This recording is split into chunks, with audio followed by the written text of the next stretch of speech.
Labbaik Allahumma labbaik. Puji syukur aku panjatkan kehadirat-Mu ya Allah.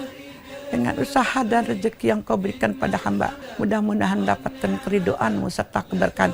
Ini tuh doa saya setiap saat, nggak pernah saya putus. Labbaik Allahumma labbaik.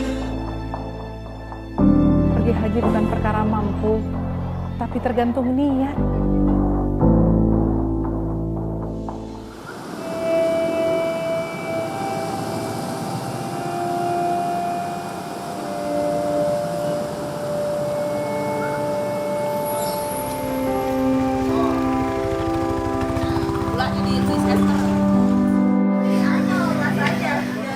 Matahari baru mulai menyembul dari sisi timur.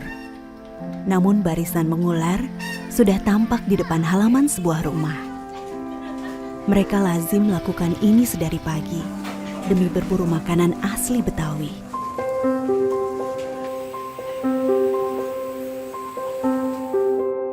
Asinan Asmuni atau asinan pasar jangkrik orang biasa menyebutnya. Pemiliknya adalah pasangan suami istri Tati dan Udin.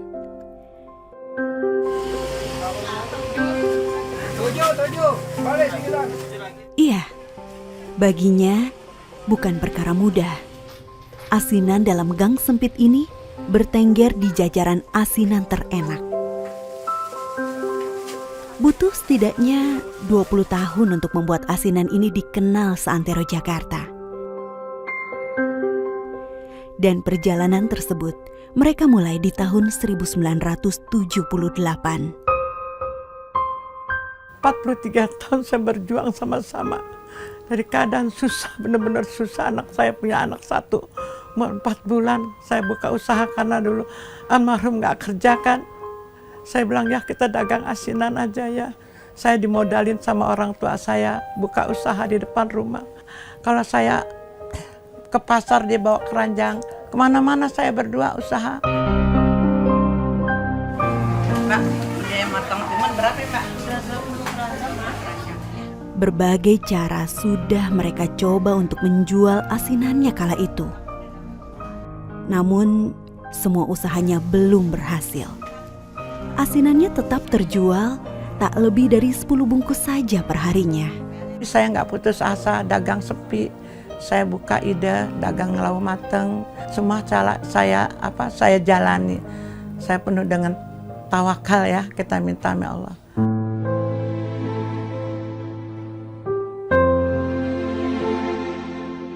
Namun menurut Tati, ada titik tolak di mana ia merasa usahanya kian dimudahkan. Dan itu diyakini sebagai jalan kesuksesan mereka sekarang.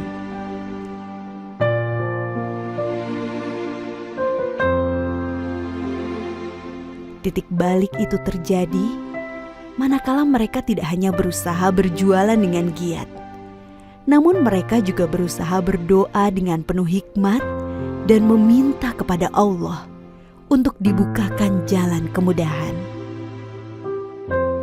Tati dan suaminya Nurdin kala itu bahkan bertekad mengumpulkan sedikit demi sedikit rupiah yang mereka miliki untuk naik haji. Hingga akhirnya setelah 10 tahun menabung, di tahun 2000 Allah meridhoi mereka berdua berangkat ke Tanah Suci, menjalankan rukun Islam yang kelima. Kita kan dulu waktu berangkat haji tahun 2000 itu masih murah, masih 18 juta. Nah itu dari hasil ngumpulin dagang nyalingin sedikit-sedikit.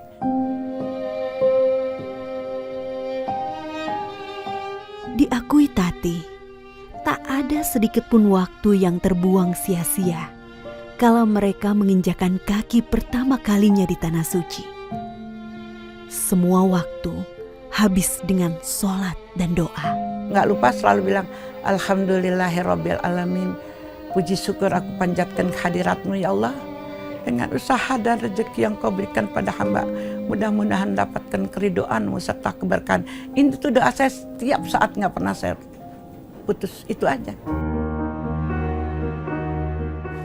Oh ya udah pakai lipstik, udah pakai iya, udah seragamnya yang lihat nih toga besar. Dan benar saja, Sepulang mereka haji, perlahan tapi pasti, buah dari tiap-tiap doa mereka mulai dirasa terjadi. Usaha asinan mereka tiba-tiba saja mulai menjadi buah bibir. Bahkan kini 6.000 kantong asinan ludes terjual per hari. Saya dari tahun 2000 kita usaha, dulu mah boleh katakan istilahnya banyak dibuang. Tapi saya dengan kesabaran, ketawakalan saya, sampai alhamdulillah saya sukses seperti ini, ya pokok pangkalnya itu sabar, tawakal. Ya di samping itu ya rezekinya juga harus kita sisihkan juga, peduli sama anak yatim, orang yang nggak mampu, harus kita santuni gitu. Memang Allah kasih rezeki melalui saya, tapi saya harus berbagi, itu aja prinsip saya.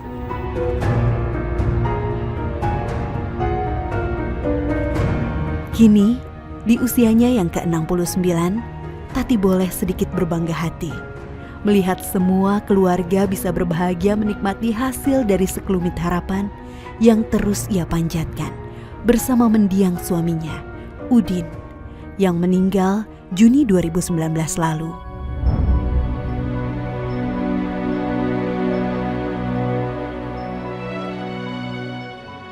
Andai sang suami masih berada di sisinya, ucapan syukur tersebut pasti akan mengalir deras dari mereka berdua. Ucapan syukur atas buah dari doa yang mereka panjatkan ketika tepat di depan Ka'bah 20 tahun lalu. Doa yang tak pernah berhenti keluar dari mulut mereka kala di tanah suci, yang kini dibalas dengan tak berhentinya pembeli yang rela antri demi si asinan Betawi.